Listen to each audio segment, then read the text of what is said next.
Hello and welcome to All For United with me, John Foster, MUFC. It's a Monday night, but it's not a match reaction show tonight. This is something slightly different. We have Lee Birch on the show tonight. How are you doing, Lee? I'm good, thanks. Thanks for having me on. No, it's a pleasure. I'm really looking forward to this one. And thank you to Matt, who's been sending the messages to Lee. So thank you, Matt, for organising this. How are you, mate?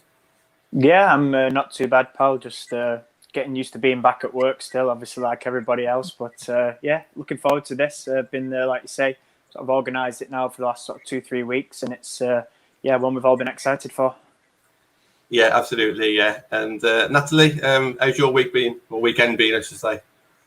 Busy. A lot of women's football, but, we're back again on the weekend, so I'm excited for that. Yeah, and that's it. And that was what I wanted to open the show up with, really. The fact that we're playing on a Friday evening as opposed to a Sunday lunchtime. Do you feel like there's a different atmosphere when on the evening games on a weekday evening? I mean, to me, it reminds me of Europe or something like Old Trafford back in the days. How about yourself, like a weekday evening? How do you feel on that one?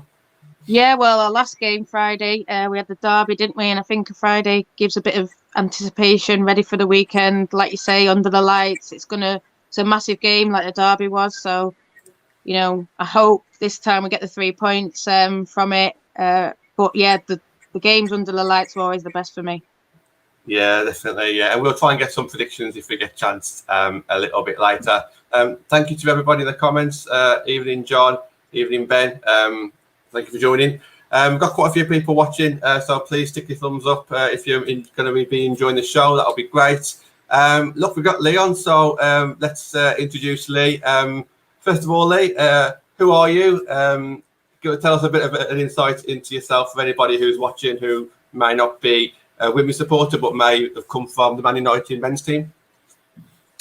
Yeah, no, cheers. So I am currently the former London Bees manager. Left the club within the last month, and prior to that was at Yeovil Town when they're in the WSL, and prior to that was involved with Millwall Lionesses, which was the WSL2 with the Championship as it is now. So, yeah, I've worked within those three clubs within the women's game over the last few years. Prior to that, worked within men's football, boys football academies, girls football. I worked within Southampton FC.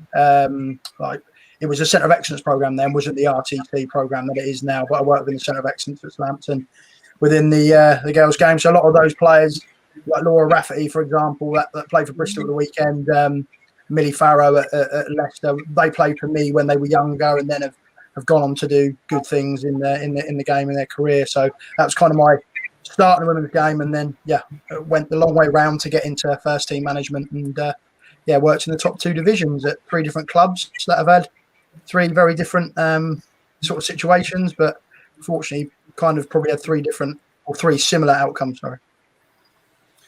Just before we talk about United, but just keeping with yourself there, you mentioned about ending up with those 3 clubs. How was that journey going? Did you work your way up the tiers, or did you kind of land on your feet by going straight into that role, those roles? Yeah, well, the Millwall job come up, and at the time I'd actually broke my leg. I was working in the men's game, and I ended up sillily playing in a reserve game to help the club out, and last minute, and ended up breaking my leg. And whilst I was recovering from that, was just kind of having a look and keeping up to date with football, and I saw the Millwall job come up, and someone I knew, a little link through the club. I sort of contacted him and said, what's the situation? And then when I come back, I knew I was leaving the men's side I was at. And I went for a job interview. And because of my background within the game, as far as working with those players that I mentioned before, I still had a link within the women's game. And I got the opportunity to go to Millwall.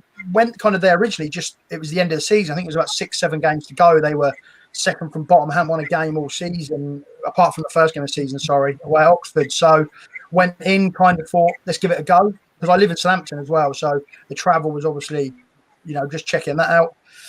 Did that went quite well, and stayed on with Millwall, and did a couple of years there, which went very well. We had an unbeaten run. We had the spring series when it went from the summer league into the winter league. So we had that period as well. So loads of changes within the game. And then, unfortunately, we got to the end with Millwall. It was very publicised around the club went into administration and we didn't have the money. And at the time, we were going toe-to-toe with Doncaster Bells for the title. But all the money fell out and we managed to continue and get through the season. But the club was sort of in a position where we didn't know if we were going to continue financially. Big story, Sky Sports were down there. We beat Aston Villa on a Wednesday in front of the Sky cameras to keep our run going with a 90th minute winner from the halfway line after Aberdeen Salmon, actually playing for Villa at the time, had put Villa 1-0 up. So yeah, great game and things, great memories, and it was a real good time. But unfortunately, it had to end because we didn't know where the club was going to be, and obviously it's well documented what happened with Millwall. And off the strength of that, I won the Manager of the Year, which was great. And then I got the opportunity. Yeovil at the time were looking for a manager in the WSL, and they'd obviously had their struggles in the top division. Hadn't won a game in 35 games, I think, when I joined, something like that. But hadn't been relegated because of all the licensing stuff. So they wanted someone new to come in, kind of reinvigorate work. James Sherwood, who'd done a brilliant job, got Yeovil promoted, had sort of moved on, and I come in there and took that on. And then unfortunately, they say lightning doesn't strike twice, but towards the end of that season, the finances to try to be a professional side at Yeovil was too much, and we were deducted 10 points with about 5 games to go. And unfortunately, the club got relegated by the FA, not just one division, but 2 divisions. And again, it was a situation where the job kind of went the same as the Millwall. And then London Bees come knocking, and I ended up going there. And that went well up until COVID struck, and now the club's probably in a similar position as a lot of clubs where COVID has caused a lot of problems. You guys have been to the Hive and watched games there. It's a great facility, but it needs people there. It needs people playing on the Astro pitches, playing on the pitches outside, in the bar, in the gym. And COVID and the pandemic has caused a lot of clubs problems. And unfortunately, that's got to the point where the club weren't in the situation, and we had to have a conversation, which was very hard. With 5 games to go, I've had to leave the club. Again, really looking at the pandemic side of things. So I'm currently sat here, sort of out of work, enjoying the games and talking to you guys. Great. Which is great. Absolutely. Yeah. Any thoughts about next season? Any kind of hopes or anything that any kind of thoughts going forward? Well, the hopes are, I'd love to get back involved in the game, but I'm also very lucky that I've worked at 3 top clubs in the top 20 odd teams in the country. So, we'll have to wait and see. If an opportunity comes my way, then I'm excited. I kind of feel, obviously, I was gutted, and I'm still keeping an eye and hoping Bees can do what they can do. But I'm excited for my next potential opportunity, because I think I'm going to be reinvigorated and really ready to go. And I think I'm going to be a better manager again, as I probably have been for every experience, So, yeah, fingers crossed. But if it doesn't come, then I might have to bide and wait my time and see what happens. Excellent. Yeah, and there's a few things that you mentioned there that we'll cover throughout the show, especially when it comes to funding and growing the game and finances and things like that. I know Matt's got a few subjects in mind that I know that we speak about quite a lot on this show, so I'm sure we'll have some good chats towards the end of the show. Matt, just with yourself regarding Man United, breaking news this week really is that Fuso is going to be out for the rest of the season. Another injury. What was your thoughts on that one, Matt? It's another blow, isn't it? I think we're down to 1 sort of forward now. 2 if you include Jess, but sort of 1 to have on the bench. I think it's unfortunate again, isn't it? We've talked about injuries in the past, and I think we found out via social media when Ivana posted the photo that she's in a boot. So I mean, obviously we don't know the extent of the injury, but yeah, another blow. Obviously she came on in our last game and did very well. She got half an hour, and now it's been a little bit stop-start for this season, hasn't it? She sort of spent the first few months out, came back, got herself fit, was sort of getting to grips with the league and playing really well, and now we sort of lose her again. And we're left with sort of just Jess and Jane Ross, which may mean that we may see development players on the bench against Arsenal, or Alessia maybe back to, sort of some sort of fitness. But who knows? But yeah, another blow for another sort of forward player, and we seem to be quite thin on the ground now in terms of our attacking options. self-frustrating in the Nats that as soon as a player, it doesn't matter who it is, as soon as a player starts to get a bit of run of games, they go off injured. You know, we've seen it when Press returned. We saw it with LJ coming back. She went back off again. Now Fuso. There's been other players as well. We just can't seem to keep our place fit at the moment, can we? Yeah, it's a bit annoying. Casey's talking about that obviously we're unlucky, the worst injury record she's had in a while. So, I mean, hopefully there's some players that are due to come back. Leslie, like Matt says, hopefully she's fit or can get some minutes versus Arsenal. Would love to see that. Yeah, absolutely. Yeah. Lee, I just want to ask you a couple of questions, really, just from like a manager's point of view. So the first one is just how you see fellow manager Casey Stoney doing with her journey so far at United, being there nearly 3 seasons now. Just your overall thoughts on what she's achieved so far. Yeah, I think now you can really sit here and say how good a job she's done, because I think when the championship started and Manchester United come into the championship, it was easy or very easy to say, well, they should win the league and they should do this and everything. It was very easy probably for people to go and say that Casey had an easy job. And you know, it's not a fair thing to, I think, to throw at someone. She done it really well. The players she brought in were excellent, and she would have learned so much. I think bringing Willie Kirk in at the time was a very clever move, and I'm sure she learned a lot of him.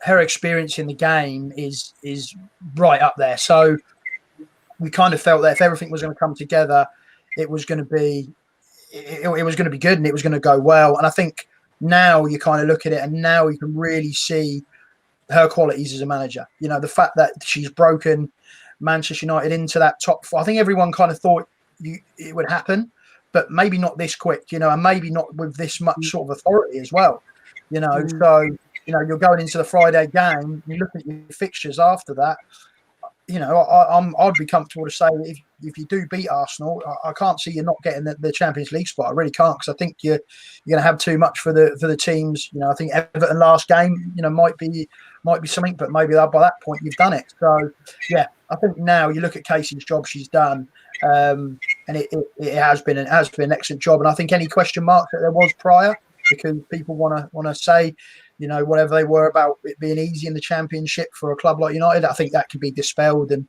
you can just see she's done excellent, and probably exciting for you guys about what next season will bring and next season, because she also looks like a manager with a long-term ambition, with a long-term plan.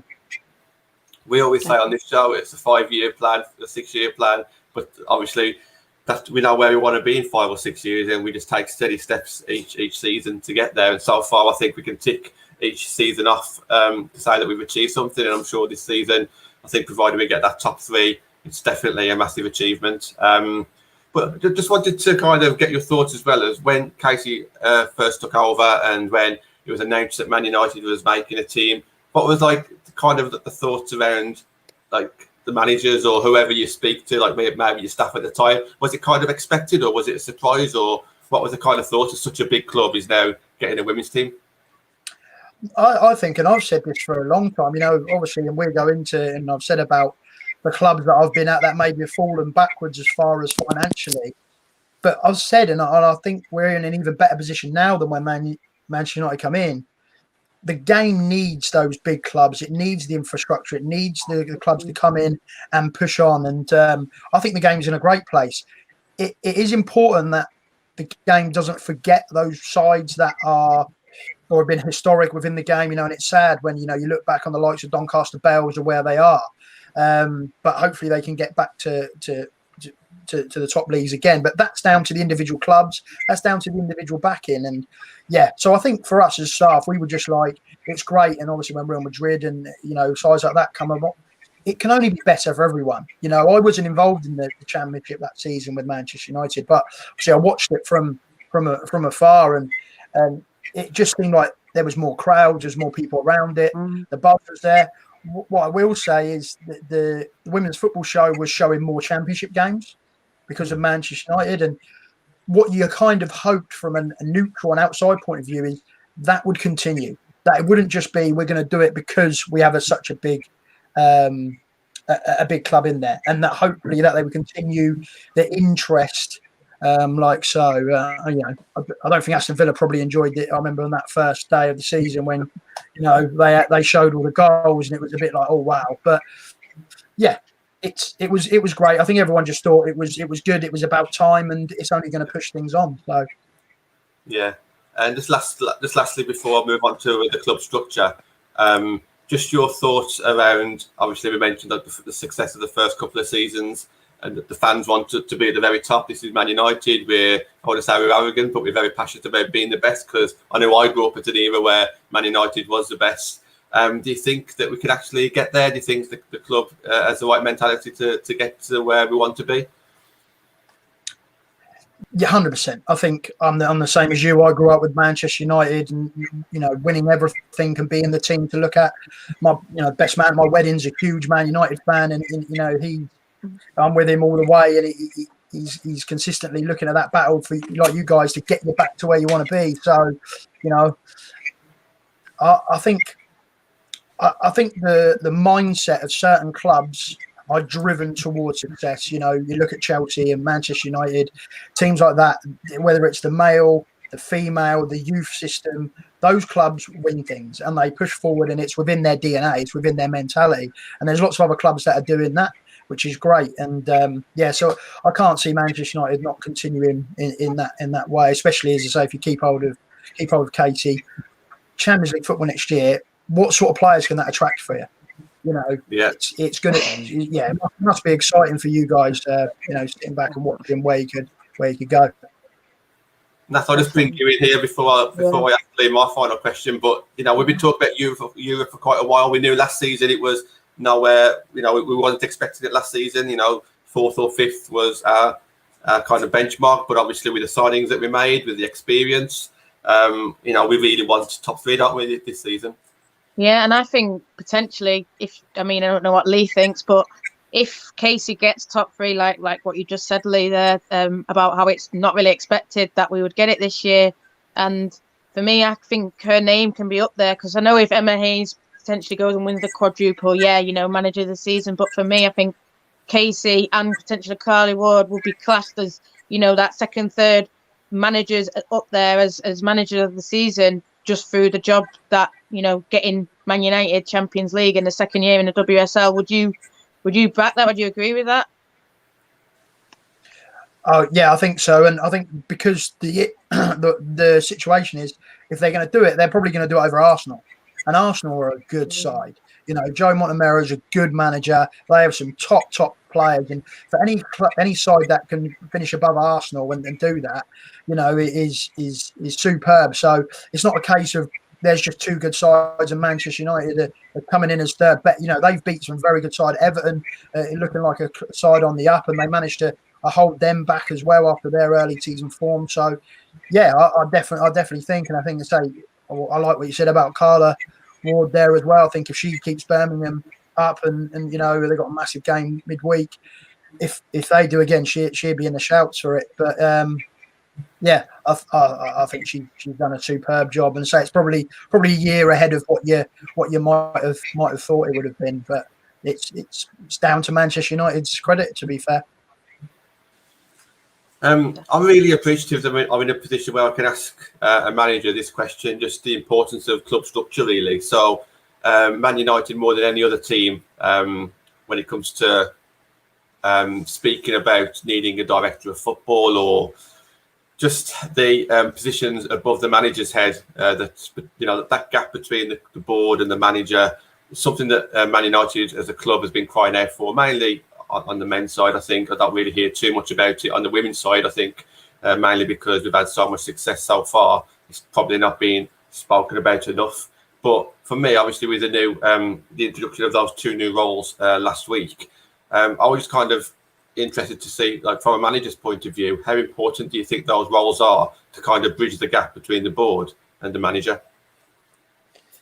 I think it's finding a balance between them 2. I think a lot of managers, and again, it depends on how Casey feels about this, but you know, there's a lot of managers out there that like to be very hands-on still. You know, want to be involved in the transfers, want to be involved in stuff, and I've had to be because of the clubs I'm at. But there is times when you want to focus on your team and you just want somebody else to deal with the contract, with the finances, with the budgeting and things like that. And someone just come in and reporting and you just having a good relationship with them. And I think when you're at a club with the infrastructure you can, like Manchester United, that you can do, and I'm sure Emma has this at Chelsea and it's Man City. You imagine these clubs have this, and I imagine it's filtering down into the Tottenhams of the world, etc. Because when you're dealing as the money moves forward, as a coach, as a manager, you want your player and you just want it over the line. You don't need to sit there and talk about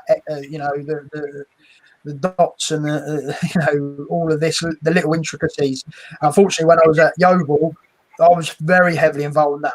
Moving players down there, trying to help them with houses, trying to help them with accommodation and getting their own place and the money and that side of things, which is great to see. But it can become very, very tough. And I think that when you've got everything else on top of you as well, having someone just to deal with that can be important. So, but that relationship's going to be really, really key, because again, you don't want as a manager someone above you coming in and bringing in players that maybe you don't want, because we've seen that at different points of time.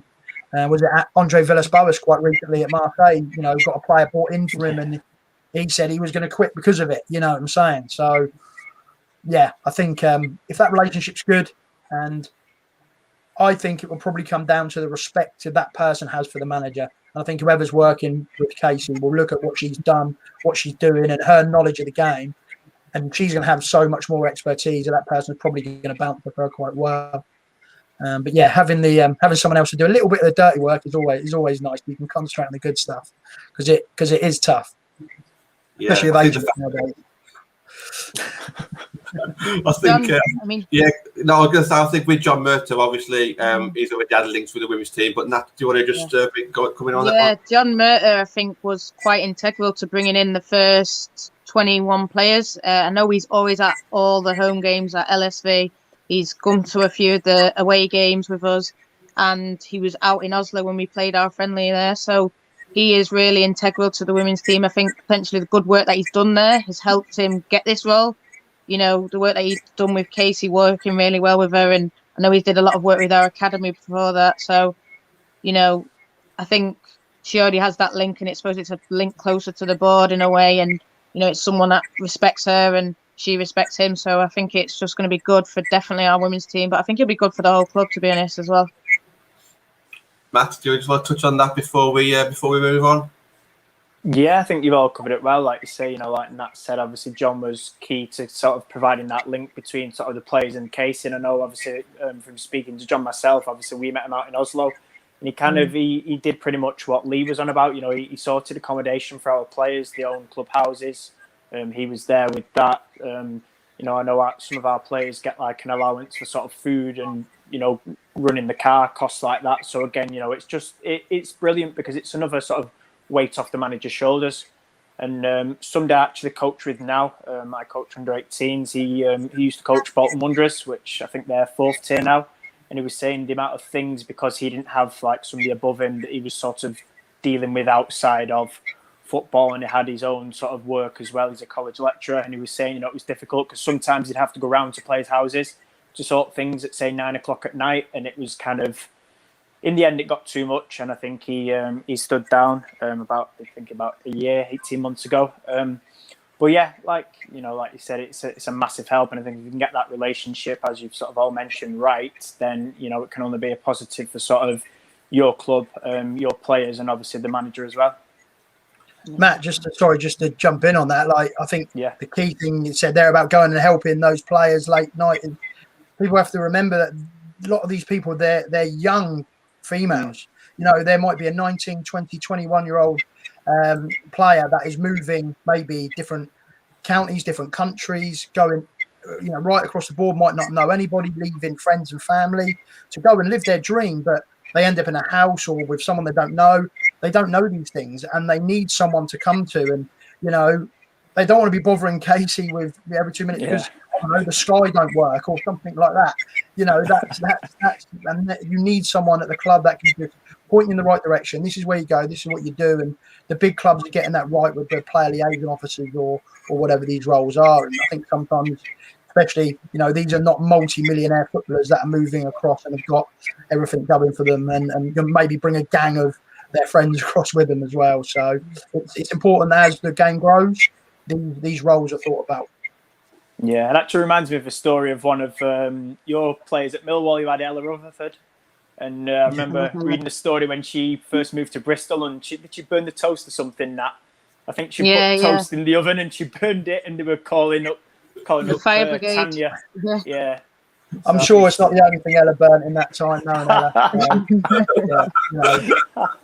Great kid. But that's just what I'm saying, Yeah. I tried to find her at Yeovil, so I'd have probably been doing the same. I'd have probably been down there.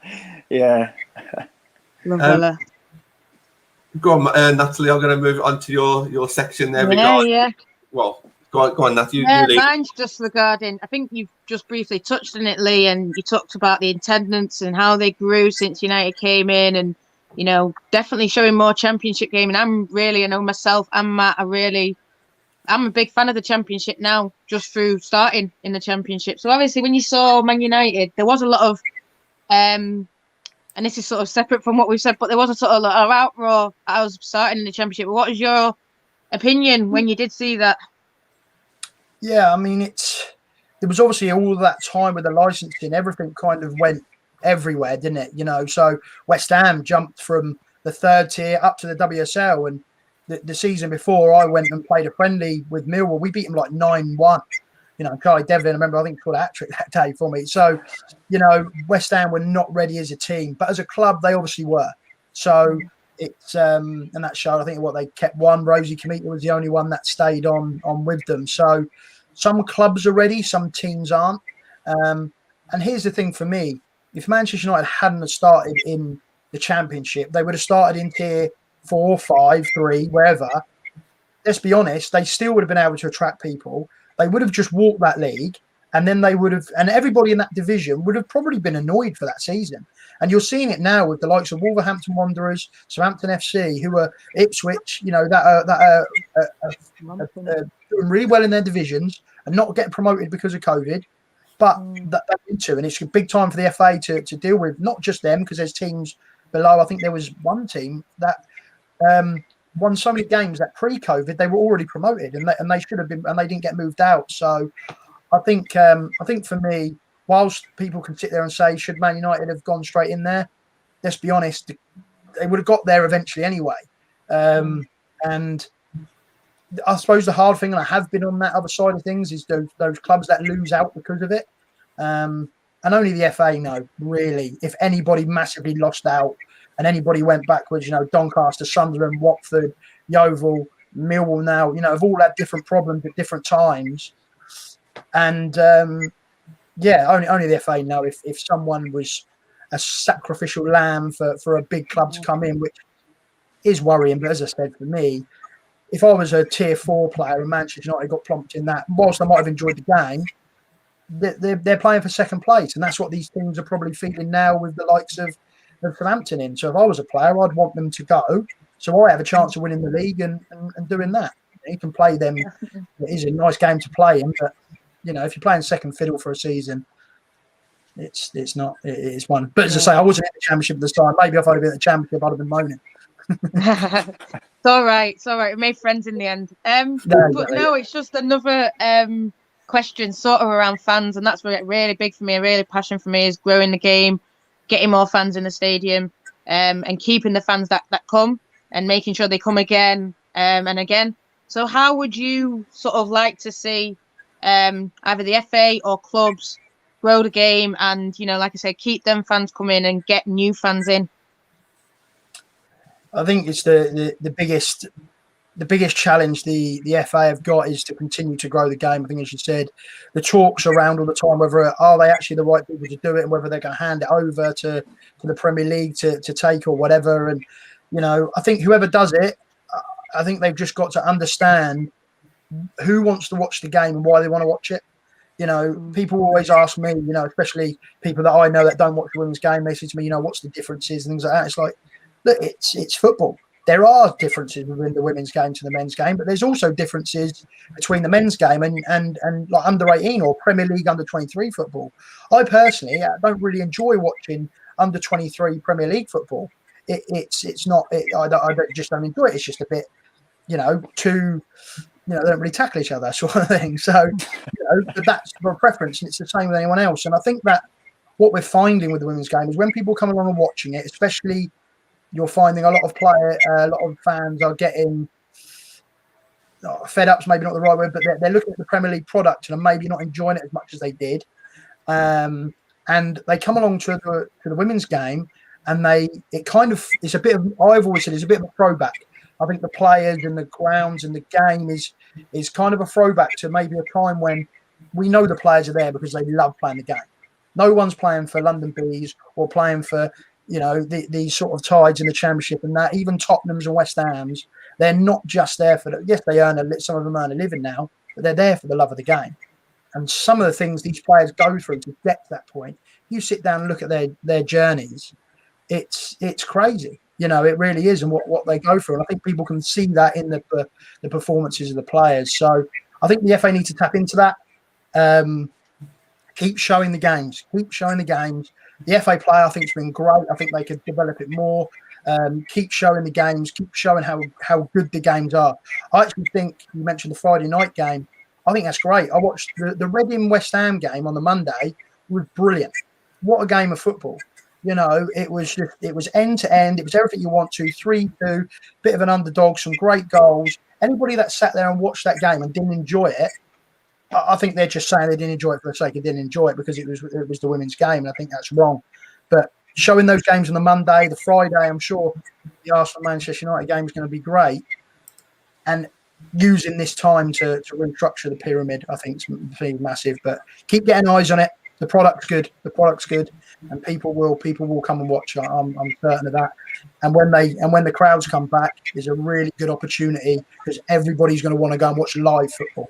Everybody's going to want to be on the terraces again. So let's get them there. However you do it, and go from there. Whether that's opening up to the big stands, not sure that works all the time. But those sort of games, those occasions we've seen with the Chelsea's and West Ham and Tottenham that have done it have been great. So, yeah, it's good. Well, Lee, it's like you just said, you go to the women's game not for your all-seater big fancy stadium in a way.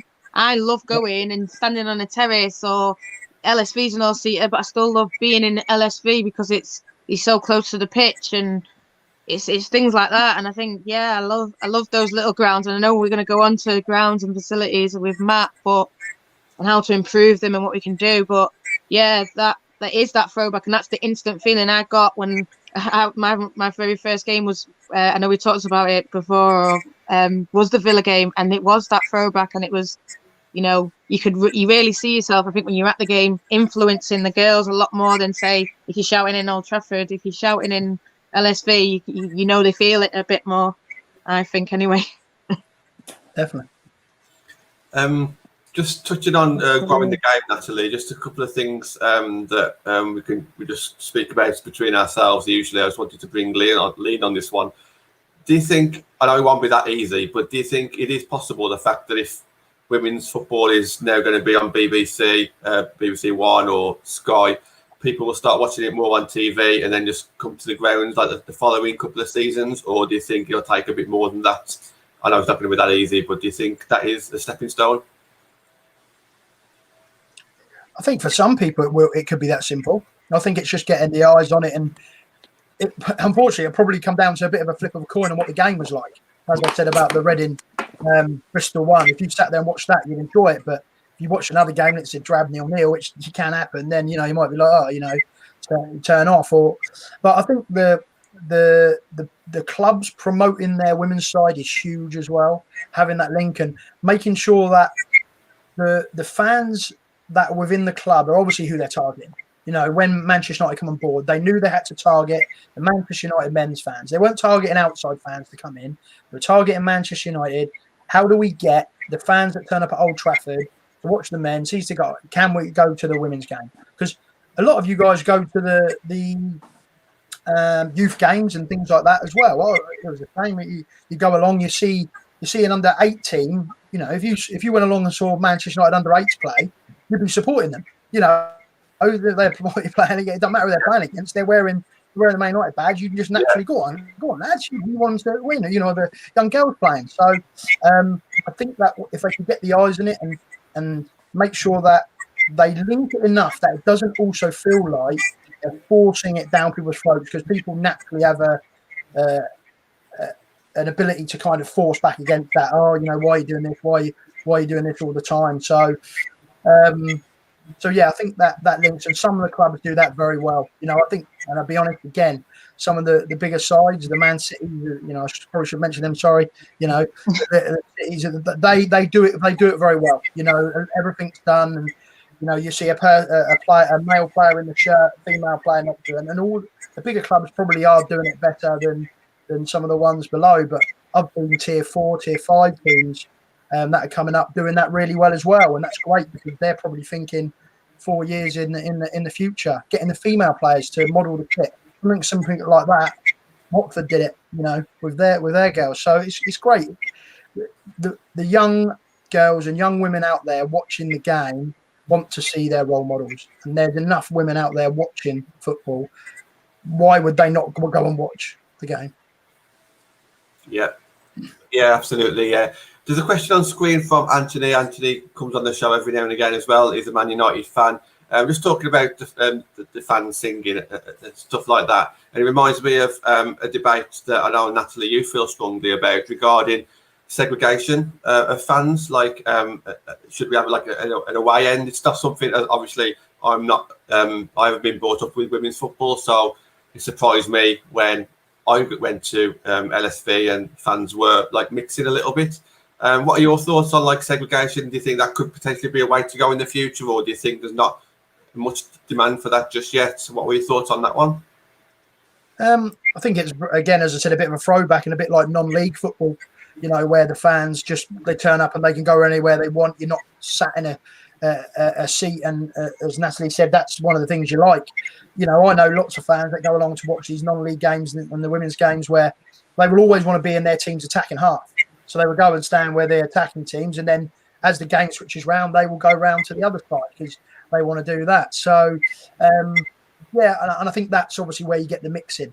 So I think as long as it's okay, and at the moment and clubs feel that it works, then I've got no problem with it. As the crowds grow, there might be a need for a section where people might go, actually, we want to be in this section. And I can imagine as games get tighter and more at stake, you know, football's very passionate. You're going to have passionate fans, you know, both ways, and there might be, you know, a need for some, you know, a section for families or things like that.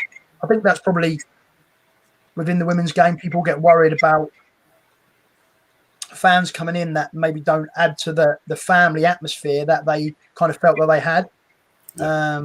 But for me, it's like, well, if they come into a culture and the atmosphere is already kind of set, then I think people will naturally, over time, react to that atmosphere, react to that culture. The same as it goes the other way.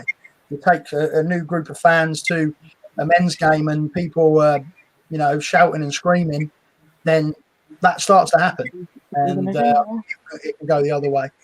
Go on, Natalie. Yeah, I think what Lee says, I think the way we've started, and I saw a comment from Ben saying, just get us in the terrace at LSV. And I think that's what we sort of want. We want a singing section for our group of fans. And I think we started, there was no sort of way it was done before because Man United was so new. And I think everyone just came together and just started to sing. And it's led to us gravitating to the back. But now I think it's so big that it gravitates a whole stand. And I think, you know, a lot of us do prefer to stand up, and you know, if there's a terrace there with flags, I think a lot of us would want to stand behind a goal, especially if they attack that goal in the second half. It's just, like you say, it's that throwback, standing on a terrace, standing, make you think of Stretford End when it had standing, you know, and that's what I think a lot of fans who are members of the Barmy Army, or even if they're not a member of the Barmy Army, just sort of wanting to come and watch United, they enjoy seeing passionate fans singing. Even if they do want to just sit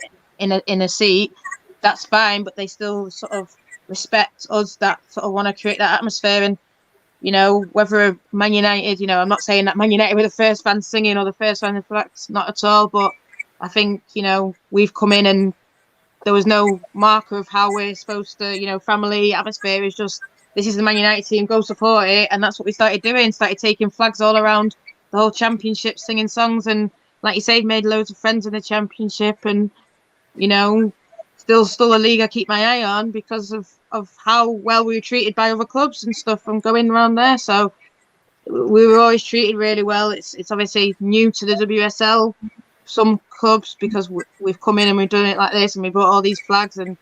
But everything's, it's a place for everyone, isn't it, really? Women's football is a welcoming place. So if we're going to celebrate, we're going to support like this and they're going to support a different way, everyone should be able to feel welcome the way they want to support, really. People just want that atmosphere, don't they? And players and staff, they love it. They really do. I was at Yeovil and we had a couple of games where we probably had 1,500 at Dorchester Town, and it was quite encompassing and felt like a lot. And the stand behind me, I think, probably housed about 400 sort of standing, 500 standing. And the atmosphere was always quite good. But when we played Everton, we only had 900 there, but it was packed behind me. And the noise when we won the game or leading to the game, the players couldn't hear my instructions. And that was just brilliant because as much as I was like, tennis striker's not there, we're trying to win the game 1-0. And but the atmosphere and the final whistle and that's what you live for as a player and as a manager and a staff. You want that, and whether it's one section that singing or whether it's the whole ground or whatever it needs to be. And I think, as I say, it's people sometimes a bit of common sense. If I turned up to a game and I saw a stand with loads of flags and loads of people singing, and I don't want to be involved in that, guess what? I won't go and stand there. I'll go and stand somewhere else, and that's the freedom of being able to move around. Crystal Palace are quite good. They bring all the flags and put on one end and stuff, and they have some very vocal fans. So part of football, isn't it? It's good. Matt, coming on to yourself then, do you want to start off with today's news regarding Tier 3 and Tier 4? Then I'll leave it with you. Yeah, sure. So obviously, I think it was round about sort of this afternoon, wasn't it? They announced the FA that obviously Tiers 3 and 4, 5 and 6, I believe, as well, are all going to be null and void again for another season. I think they may have left the 7th tier sort of open to them resolving, from what I read, how they sort of end the season under the grassroots protocols. But yeah, it's another one where it's kind of difficult. Like we touched on earlier, there's been sort of teams where they've won so many games, they're sitting top, they've had a very good season, and now it's the second time that some of them teams will be denied a promotion, which it's kind of, I think as a fan, I know myself personally looking from the outside, it's a little bit disappointing. There's been a lot sort of talk about finance, which we'll get onto shortly, and facilities and things. But yeah, it's kind of, I'm sure it's frustrating for them players as well. I've read a few tweets today of sort of players very disappointed, and some have, said, well, we work all week and then we look forward to football, and they've had obviously no training and no matches for a few months now, and they were looking forward to coming back, and now they've kind of decided, oh well, we're going to null and void it again for a second consecutive season.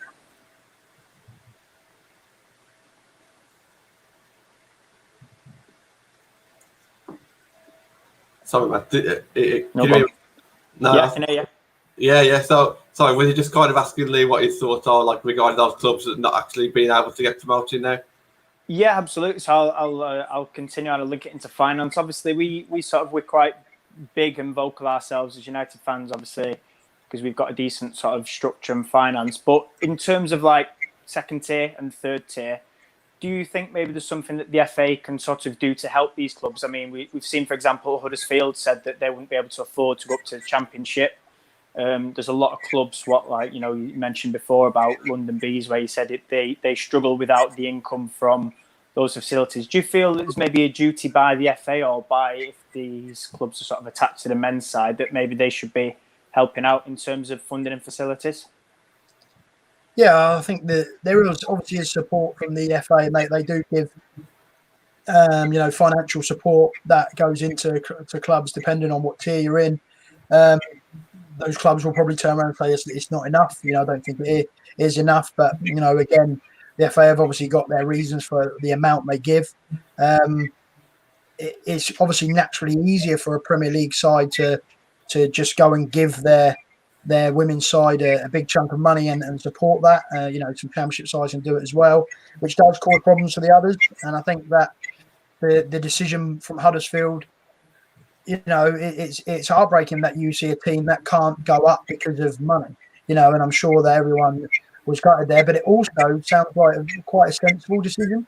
This was probably the big thing at Yeovil when, we gave it a great go and we really enjoyed it, but the budget I had there and the things we were trying to do was real tough. And the question was in the first place after everything went down was, should we have done it in the first place? And I'm always going to say yes, because I loved that season. It was great. The players did. It was good. It was a shame the way it ended, but it's probably a warning sign to some clubs to go, look, you're going to do this. You've really got to have the backing behind you. And I think it's sensible from Huddersfield to make that decision.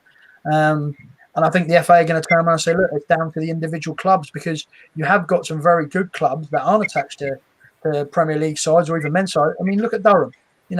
What they've done over, 4 or 5 seasons and right up until this weekend. I mean, even now, they could still win WSL next season if Leicester slip up. So, what a club like that done off the back of themselves, and that shows that obviously a lot of hard work over many years in the background has gone into getting to that club, who travel more than anybody else as well, have all of that on top. It's not like they're in the Midlands and they can cut. They've got big travels.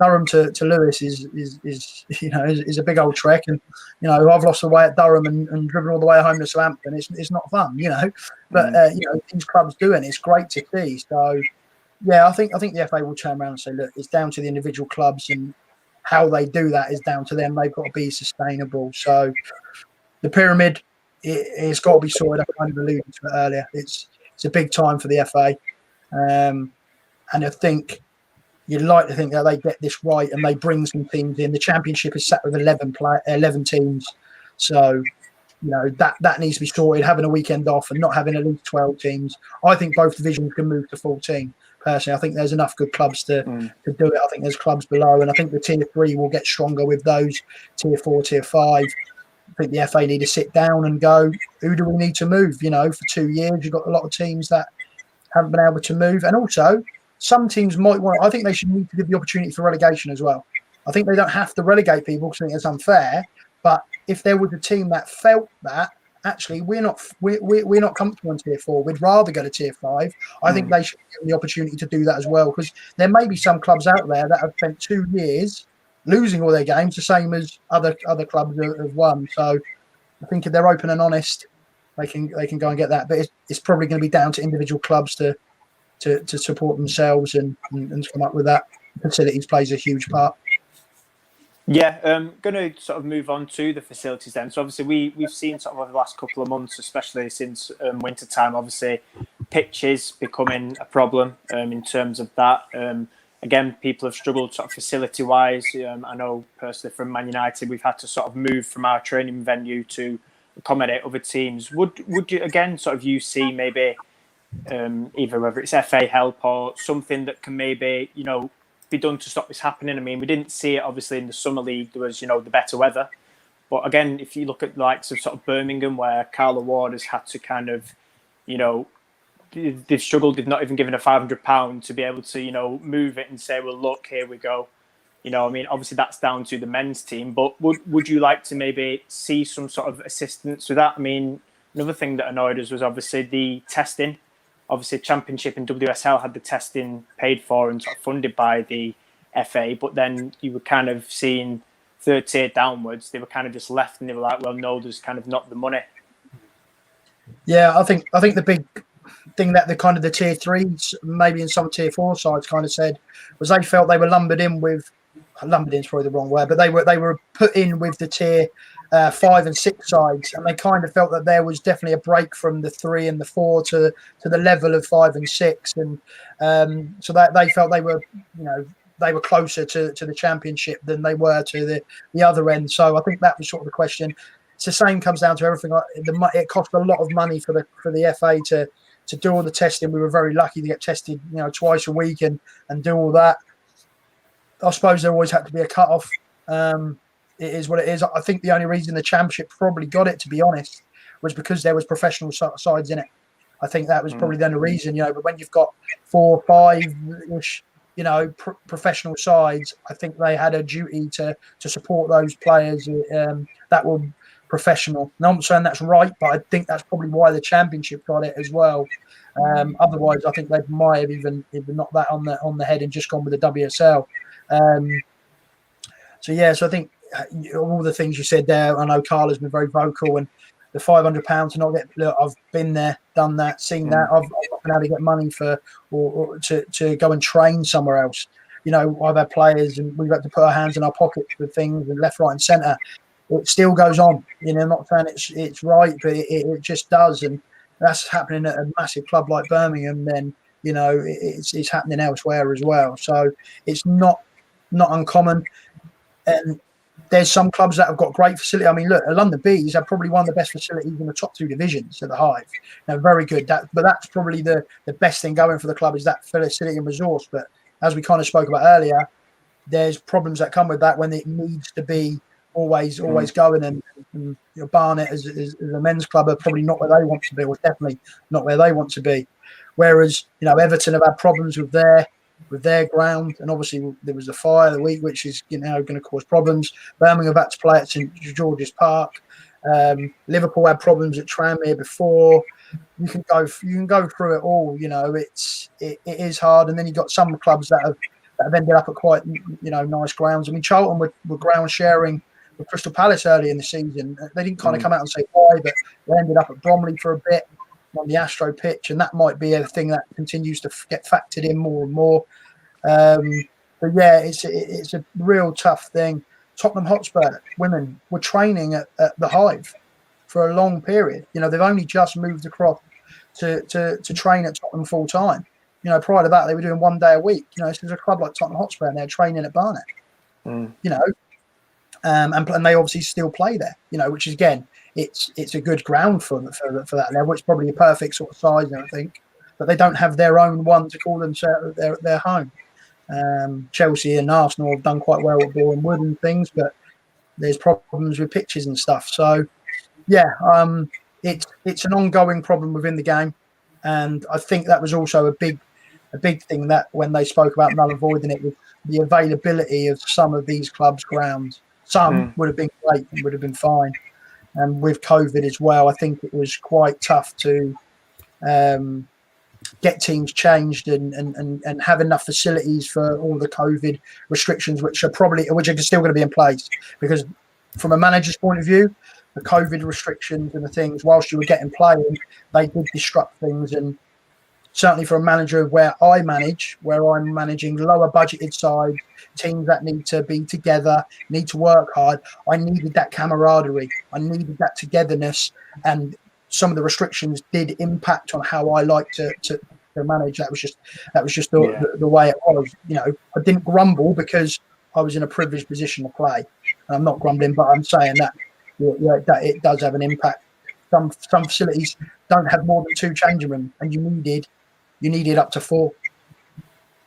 Yeah, absolutely. I think just kind of following on from that, then, can you see the gap widening in terms of, obviously all your WSL clubs are pro, and then your Championship at the minute is kind of split? I mean, obviously next year we've got Charlton and Coventry that are looking to go professional as well, which kind of puts pretty much close to half the league professional. And then obviously you've got Burnley 3rd tier. Do you see a big gap that may come in again, kind of linked into finance with this, and sort of, like you mentioned earlier, clubs like, your Doncaster Bells, your Yeovilles that have kind of suffered, Sunderland as well, that have kind of suffered and been relegated to League 2 due to that? Yeah, I think what the Championship clubs are trying to do is close that gap towards the bottom end of the WSL. And I think you're probably starting to see that with your Liverpool, with your Leicesters that are, probably bottom end WSL standard. Durham are as well. They have a couple of the clubs, Durham, Sheffield, I'm not sure about Sheffield, but they obviously have like these hybrid sort of models that they're going to, which is kind of a mixture to move forward. I think Villa did that for the start, and obviously there's more and more moving forward. You mentioned about Coventry. I've heard Lewis as well are doing great things down there. So actually, I think next season Crystal Palace can't be far behind. You know, it's a Premier League club, and you know, got to move forward. So I think next season the Championship, you could probably see 80% of the clubs, depending on who and if anyone comes up, 80% of them being professional. So I think the challenge is next going to be the gap towards Tier 3. You know, those Tier 3 sides probably want to get in there a bit quicker. But then the clubs like Wolves and Southampton, like we mentioned earlier, and Burnley, I think continually, every time there's a new with the Premier League and the men's side goes into Premier League, like Leeds are coming to the Premier League, they're probably going to stay there this season. The money that introduces, all it takes is for that club to go, right, we're now going to put money into this. And if they can turn around, you know, Leeds could all of a sudden give their women's side some money. Very quickly, they're up in the top 3 tiers. And that's going to be every year. You're going to get 3 teams come in. Yes, there is also the other way. Sheffield United going backwards and dropping out the division probably. What does that mean for their women's side? There's always that notion as well. But as I said, I think we're in a good place as far as everyone's putting forward. Yes, there's going to be some teams that fall away. I'm just hoping that there's not too many now, and hopefully over this sort of last 5 years restructure, that we've kind of stopped those clubs just falling completely, you know, 2, 3, 4 divisions, and teams will naturally start to progress because they're good enough on the field. And if they got back in, and they're good enough on the field, and they come through, they get there eventually. Brighton got there eventually through that. For example, Tottenham, you know, the better sides will get there eventually, I'm sure. Lee, I just want to come in and there. Sorry, Matt or Johnny wanted to come in. But for me, that's a lot of what's been faced with us. Like Man United coming in, it's just going to be the Premier League. If the Premier League, it's just going to be, you know, those top teams that are going to dominate. And yeah, they probably will. But, you know, we see Reading up there always. You know, Everton, they're not really a top 4 Champions League team, but they're up there. And then obviously, like what you just said, you know, Leeds, if they do this, then they might, their women's team. So what do you think when people sort of say, you know, we don't want the Premier League to take over the women's game because it's just going to be a mirror image, and it's, you know, top 6 are going to be top 6, and, you know, we'll lose teams like Reading and Birmingham that are in the Championship now. And I know we've talked about Durham and Lewes, and they're like good examples of teams that don't really have, you know, big men's clubs anyway, or a men's club. But, you know, to the people that do say they don't want the Premier League to take over the WSL because of, like I say, mirror image. Yeah, look, it's down to the people on the grass. The reason we said earlier Manchester United are up there is because they were able to go and get one of the best managers and one of the best and some of the best players. You know, when they went into the Championship, they went and signed, I think, the top 5, you know, strikers and top 5 goal scorers. That's life. That's football. That's always been the way. And I've always said you don't take your wallet onto the pitch. So there will always be within football. There will be teams that will continue to overachieve and do well, and it's down to those other teams to step up to the plate. I think it's going to happen. You know, these teams are going to come in. You know, and when we were at Millwall, the men's side were on the verge with Neil Harris of getting into the playoffs and the Championship, and we were thinking, wait a minute, the men's side get into the Championship, they get into the Premier League, that might be good for us. Now, so even though people might then say, well, Millwall are a Premier League side, well, they need to be a Premier League side for a bit, which might have an impact. I think the top end of football is probably going to be the top end of football, where, as I said earlier, whether it's women's, men's, and youth systems as well. You know, Manchester United, Chelsea, Man City, they're winning the youth cups as well, you know, in the boys and women's games. So I think it's within their DNA, and it's down to these other teams to come and break it. And it is hard. I know it's hard, but if you employ good people, you get good people into the building, you get good players into the building, you've got a chance now. You really have. Reading have done it. You know, it'll be interesting to see how these teams go, but we want to grow the game. So I think, to be honest, it's going to happen. I just hope it's not at the expense of these other sides, that someone doesn't become the sacrificial lamb, as I mentioned earlier. If they lose games, they That's football. The reason why we went out at Yeovil was because we finished bottom of the league. We didn't win enough football games. We were that close. Lots of 2-1, but we were that close. We needed a striker. We needed probably, 1 or 2 more players. We needed a little bit more investment to maybe get us that. We didn't get it. That's why we didn't win enough games, unfortunately. Do you think in terms... Oh, sorry, John. No, I was going to say, back to anything else for myself. I was just going to add in sort of like the relegation promotion, because obviously we talked about sort of not losing teams. Would you like to see it sort of restructure? Because I know personally I've talked about, like, say, for example, at the minute in the Championship, it's kind of 1 up, 1 down. And the biggest thing for me was sort of the third tier, where it's like you win your league and then you have to then play off a North-South playoff, which to me seemed unfair, because I know... So like I talked sort of backstage watching Blackburn, who won their league for sort of 3 years in a row, but only got promoted once because they lost the playoff. Do you think that would maybe help in terms of going forward, in terms of growth, and obviously not losing so many teams, to stop them dropping down the leagues if they did maybe look at changing promotion and relegation? I mean, I know you talked about sort of, both leagues could potentially have sort of 14 teams in there. Yeah, I think so. I think we probably want to get to a point where we got at least a couple of places that are going up.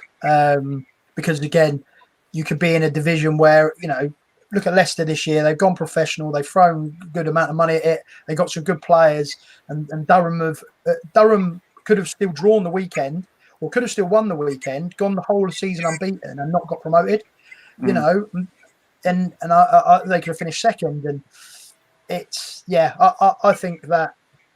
I think that there needs to get to a point where it's probably a couple up. Whether those 2 up are going up to build the league and still only 1 down, and then maybe 2 up from the bottom. Because you said about the South-North playoff. I remember Portsmouth losing out on that with Perry North East, at a very good side there, the likes of Lucy Quinn and Umatong and that, and they lost out to Sheffield, I think it was. So I think it was like in the 90th minute as well. I mean, it's heartbreak. Whole season, you win everything, you win all your games, you lose 1 game and you're out. So yeah, I think that on this season it was going to be the first season where they were going to, if you won both leagues, you both come up, didn't they? South and North were meant to come up. So yeah, hopefully we can get to a point where we have more, whether they go to like a playoff. So if the team that comes second bottom and second top play against each other, I think we still have the same argument that it comes down to a one-off game. But if that gets the second team promoted and it's something to play, if it's something to play for, a playoff, then it maybe gives you that option. The playoffs are great in the men's game. I think everyone loves the fact that you can come, sixth and still go up. And we always see in lots of time in the men's championship where that team has that final surge, come out of nowhere, finish sixth and have that run and go into the playoffs and end up in the Premier League or jumping up League One, League Two. So yeah, I think we want it to get there. I'm pretty sure that it's just numbers, isn't it?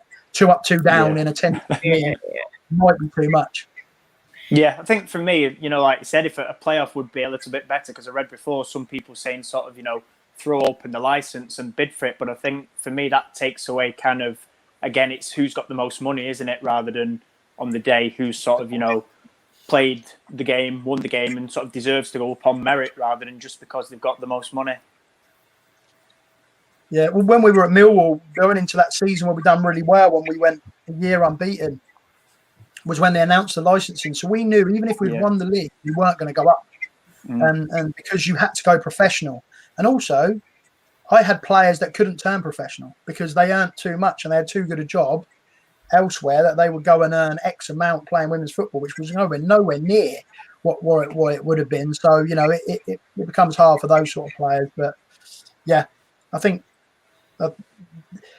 this is where I come back to. The FA have got a great opportunity, I think, at the moment to sit down, restructure the pyramid, and I think everyone's going to feel like it's a breath of fresh air because there's enough good teams, bit of a bottleneck at the bottom end, that needs to all be pushed up and get people into a good place. Pyramid's probably not a pyramid at the moment, it's probably a bit more of an oval. I don't know what shape it is. Definitely. Natalie, anything from yourself before a couple of questions from the comments? No, the comments questions are looking good and I'm excited for what Lee's got to say. But yeah, I just think a playoff adds a bit of excitement. I love excitement. I love this whole waiting to see who does this, who's going down, who's coming up. And I think, I think a lot of neutral fans might tune in to watch that playoff. And, like you say, it'll be like that Reading Bristol game. It was end to end. It's just going to add more eyes on the women's game. And I think it'd be a great idea. But yeah, John, get the comments. I'm looking forward to them. Yeah, got quite a few regulars just dropping a couple of questions in. So this one's a fairly easy one. Well, I say easy. The other one's a bit more difficult. But you can see it on screen. You can see it on screen, Lee. You were talking about money earlier. I think that this is where that question came out. But have you seen any players slip through the women's game because of money? I think what you're seeing is some players that can't be professional dropping down tiers. I think, and that's, in one sense, it's really good for those tiers because they're getting a lot of good players that come down. I think it comes down to the individual about the money situation. As I said, I had players at Millwall that couldn't become pro because their career and their circumstances, their time of their life was not right for them, and they're not going to go and earn the money that they would have needed to. I think the professional women's game at the moment for 75% of players and teams is quite a young players game. If you're a 21-year-old female player that can go and earn X amount, it's probably not where it needs to be. But if you're a 28-year-old that's got a career, you could be earning twice as much not playing football. So why would you step out of a career, go and play football for a couple of years? We know what football's like as well. You could very quickly, the manager don't like, the club goes backwards, there's money problems. I had Megan Alexander at Millwall and at Yeovil with me. She went from being pro at Bristol to non-pro at Millwall to pro at Yeovil to a non-pro at London Bees again in 4 years. It was up and down. And how can a person live like that? It's very tough to do. Megan Walsh, who's at Brighton, she was at Notts County when Notts County folded. Come to Yeovil folded. It can be very hard for those players that are yo-yoing because of finance. So I think to wrap the question up, I'd say I think that they are slipping out of the top two divisions, but it just means that they're still playing in a very good tier 3, and I think that it's down to an individual situation at the moment. 2 left. I want to end on this one on the screen, but there was another comment a little earlier. It's a bit of a touchy subject, so Lee, don't get yourself in trouble on this one. But referees. So obviously, we often speak about the referees on this show. Just what are your thoughts on the standard and what needs to happen? Quite briefly, obviously. But yeah, what are your thoughts on that at the moment? Yeah, I mean, I'd like to be able to sit here and say that it's going in the right direction, like the rest of the game is. But I'm honest. I'm not sure. I'd probably put in more complaints in the last year than I had previously. And you get video evidence to put things up. We've had players real hurt. We've had goals and penalties, and the hard thing is everything's recorded. And you go back and you watch it, and you're just astounded sometimes. And I've lost a lot of points. Durham, we should have had 2 penalties this season. I could go into games and things like that, and it's just heartbreaking when you work so hard and something quite obvious is not given. There is some very good referees out there, but I'll be honest, it still does need to be. And the closer we can get to professionalising it, the better it will be. So, yeah, it's still got a lot of work to do in my eyes, unfortunately. Yep. I think we all feel the same. Yeah. We want to. We'll try and end the show on a high here. So this is a bit of a good question here from our Chelsea supporter, actually.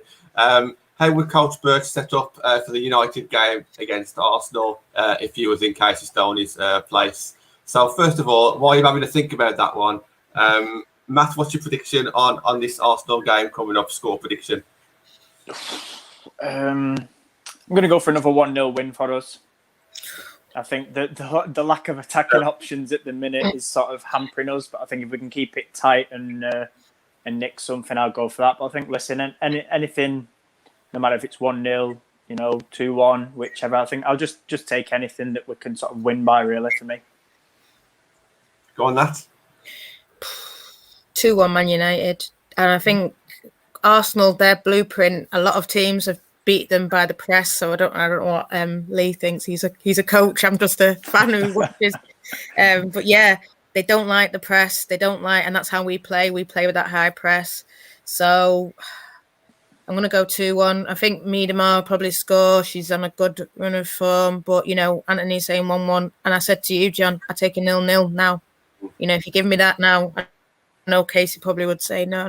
But if you give me that 0-0, I'll be happy because it means that, it's in our hands. And like Lee said, the rest of the games we should be able to get through them. So just get past this one and then home straight.